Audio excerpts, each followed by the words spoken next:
उससे भी खतरनाक स्थिति है। देखिए, पहले नेता झूठ बोलते थे तो अखबार वाले, टीवी वाले उस झूठ का पर्दाफाश करते थे। अब तो नेता के झूठ बोलने से पहले वही झूठ टीवी वाले बोल देते हैं। और जब आप झूठ बोलते हैं, जब आप वायलेंस फैलाते हैं और अपनी भाषा में हिंसा का, एक्सक्लूजन का, दूसरे समुदायों को अलग करने का, असहमति रखने वालों को लिबरल, टुकड़े टुकड़े गैंग बताने का, देशद्रोही बताने का, इन सब मुहावरों का इस्तेमाल करते हैं, तो आप क्या कर रहे होते हैं? आप धीरे धीरे नागरिक को उसके नागरिक बोध और नागरिक अधिकार से बेदखल कर रहे होते हैं। उसे आप स्टेटलेस बना रहे होते हैं। जबकि हमारा आपका काम यह है कि हम नागरिक को सही सूचनाओं से इतना एम्पावर करें, निर्भीक सूचनाओं से इतना एम्पावर करें, सशक्तिकरण करें उसका, कि उसका अधिकार बोध, नागरिक बोध बड़ा होता जाए, मजबूत होता जाए और सचमुच लगे कि स्टेट जो है उसका सेवक है, उसका मालिक नहीं है।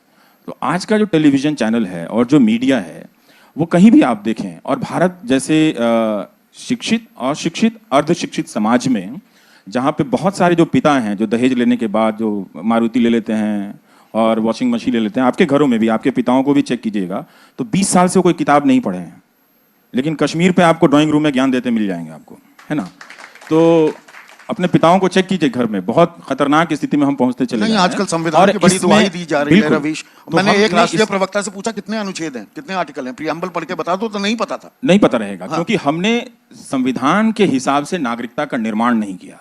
शपथ तो हमने ली थी कि हम सब कुछ संविधान के हिसाब से करेंगे, व्यवस्था का भी निर्माण करेंगे और नागरिकता का भी निर्माण करेंगे, लेकिन नहीं कर पाए। बहुत लोगों ने तो अपनी जिंदगी गुजर गई, लेकिन संविधान की किताब अपनी आंखों से या स्पर्श करके नहीं देखी है। आप मीडिया के हिस्सा हैं, आप एक चैनल के मैनेजिंग एडिटर हैं, सार्वजनिक मंचों से आप कहते हैं कि टीवी देखना बंद कर दो। हाँ, वो बहुत सारे लोग कहते हैं बेहतर करो या टीवी देखना ही बंद कर दो। वो दोनों है। आप अगर मेरा प्रोग्राम देखें तो मैं टीवी को बेहतर ही कर रहा हूँ, क्योंकि ज्यादातर लोग जब मेरे बारे में बात करते हैं तो सोशल मीडिया में आईटी सेल ने जो धारणा बनाई है उसके रिस्पॉन्स में करते हैं। लेकिन आप मेरे प्रोग्राम के बारे में बात कीजिए ना, कि उसमें किस तरह का प्रयोग किया है। कि आज के ही समय में आप देखिए कि 30 मिनट की कमेंट्री चल रही है, उसको यूट्यूब में 1-1 मिलियन 2-2 मिलियन देख रहे हैं। मैं इसलिए कहता हूं कि टीवी को नहीं देखना चाहिए। टीवी आपको दंगाई बनाने लगे, उस तरह की भाषा का इस्तेमाल करने लगे, झूठ फैलाने लगे, सरकार से ना पूछकर आपसे पूछने लगे, तो इसका मतलब है कि वो टीवी नहीं है। वो प्रेस के नाम पर कमाई गई विश्वसनीयता का इस्तेमाल करके नागरिकों के अलग अलग समूहों को अलग अलग समय में उसको खारिज करता है और उसको कमजोर बनाता है। तो आप ऐसे टीवी को देखना चाहते हैं, और आप एक प्रक्रिया के तौर पर देखिए कि इसमें क्या कंटेंट है। हर टेलीविजन चैनल से अब रिपोर्टर की बैटरी गायब है। हम जब फील्ड में थे तो हमारा कंपटीशन अच्छे रिपोर्टर से होता था, उसका चैनल चाहे जैसा भी हो, नंबर 1 है या 2 है या 10वें नंबर पे है, लेकिन फील्ड में घूमने वाला आदमी बेहतरीन रिपोर्टर को रिकॉग्नाइज करता था। उसका एक सेल्फ रिस्पेक्ट होता था। सैलरी भले उसकी कम है, वो लोकप्रियता भी नहीं है, लेकिन अपने स्किल से जाना जाता था वो। अब आप कहाँ रिपोर्टर है? रिपोर्टर की फौज गायब कर दी गई। गैर रिपोर्टर की सेना के, क्या आप ऐसे किसी पत्रकारिता की कल्पना कर सकते हैं जिसमें समृद्धि हो किसी प्रकार की? क्या उसमें सूचना की समृद्धि आ सकती है? मुझे तो नहीं लगता है। अब आप 5 एंकर के भरोसे कर रहे हैं और आप उसको स्टार बनाते हैं। हाँ, ये आ गए, फलाना आ गए, वो आ गए, फूफा आ गए, मौसा आ गए। हाँ, लेकिन वो कितना कुछ जानता है? वो नहीं जानता, उसके पास सूचनाएं नहीं है। तो जिस वक्त, जैसे दिल्ली का ही आप उदाहरण ले लें, तो दिल्ली में दंगे हुए, तो इस वक्त दिल्ली राजधानी, आप सोचते होंगे कि ये मीडिया का कैपिटल है। हाँ, लेकिन आप देख लीजिए क्या रिपोर्टिंग है, बहुत कम रिपोर्टिंग है जिसमें जवाबदेही फिक्स कर पाया आप। यही दंगा हो गया, 3 दिनों तक पता ही नहीं चला कि कौन शुरू किया, क्या हो रहा था। तो इस राजधानी की बात, ये इसलिए हुआ कि रिपोर्टर का तंत्र ध्वस्त हो गया है। एंकर को एक लाइन का टॉपिक चाहिए होता है और 4 गेस्ट आते हैं, और उसमें वो गेस्ट अगले दिन आपको नाली पे भी आता है, अगले दिन पानी पे भी आता है, फिर पाकिस्तान पे भी आ जाता है। उसकी भी अपनी एक सीमा है। तो अगर आप उन कार्यक्रमों को देख रहे हैं तो विश्लेषण कीजिए कि आप कितना जानते हैं। तो हम इंफॉर्मेशन सीकिंग और रीडिस्ट्रीब्यूटिंग मीडिया नहीं है, हम नैरेटिव कहीं से उठा रहे हैं और उसको रीडिस्ट्रीब्यूट कर रहे हैं। पर उसका ये कमजोर करता है। एक और पहलू है रवीश, जो आप बात कर रहे हैं वो बिल्कुल आप बजा फरमा रहे हैं।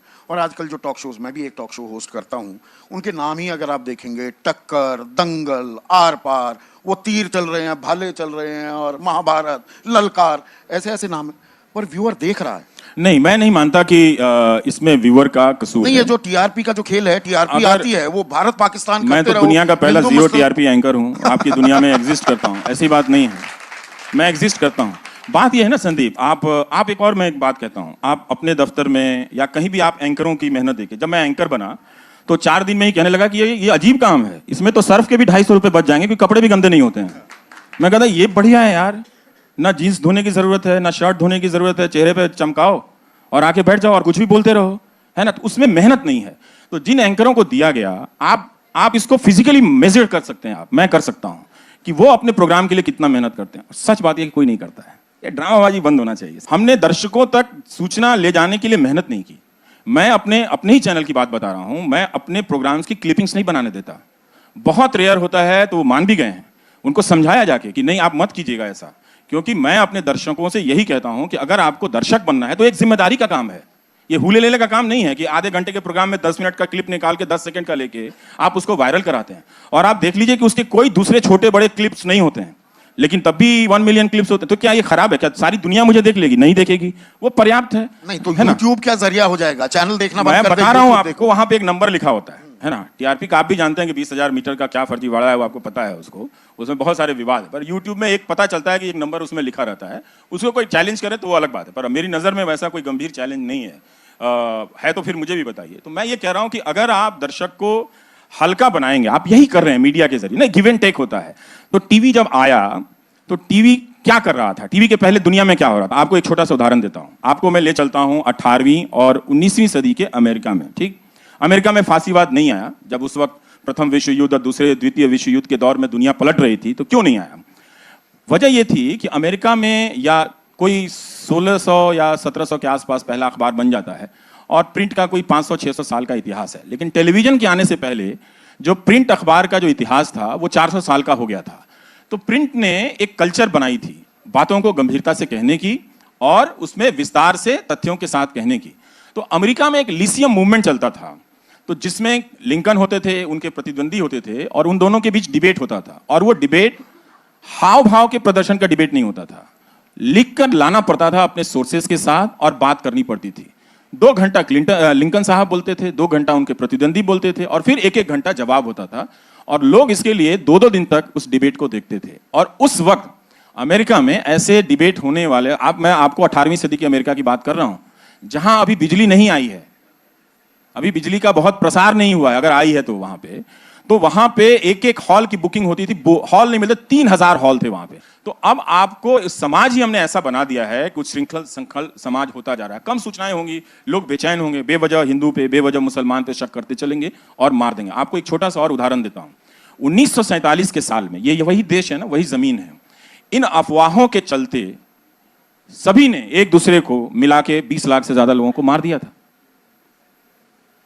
उसमें अखबारों की भूमिका बहुत भयानक थी। इस फेक न्यूज, र्यूमर और जिस तरह का एक सांप्रदायिकता इस चैनल में आई है, उसके खतरों को गंभीरता से हमें देखनी चाहिए। और आप जाकर देख लीजिए कि जो नैरेटिव जर्नलिज्म आया है, ये नैरेटिव जर्नलिज्म स्टेट का जर्नलिज्म होता है। ये स्टेट की नैरेटिव होती है।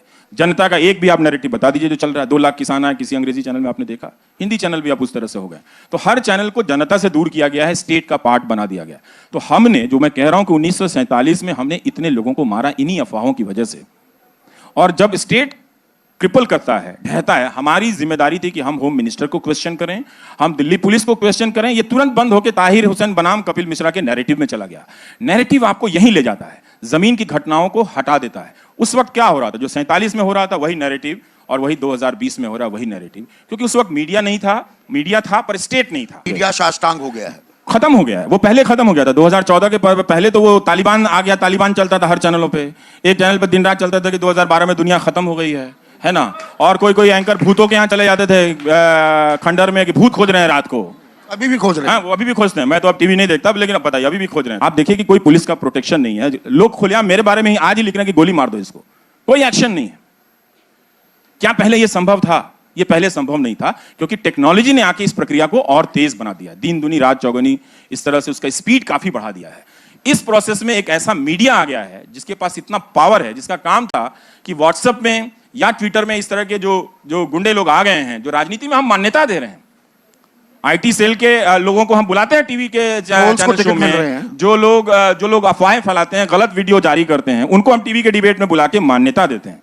तो मीडिया जो है वो इस खेल में लग गया है। तो इसीलिए मैं कह रहा हूं कि टीवी का जो ये दौर है, इसमें कोई सूचना नहीं है, तो आपको कोई घाटा नहीं होगा अगर आप नहीं देखेंगे। आप इतने नकारात्मक नहीं, मैं ये पॉजिटिव बात बोल रहा हूं। मेरे अगर आप 6 महीने के लिए आप टीवी छोड़ दें तो बहुत पॉजिटिविटी आएगी समाज में। तो आपको लगेगा कि समाज में ये लोग इस तरह से बैठ सकते हैं। अभी इन दोनों ने एक दूसरे पर तलवारें नहीं खींची हैं, समाज में भाईचारा है, लोग मिलजुल रहे हैं।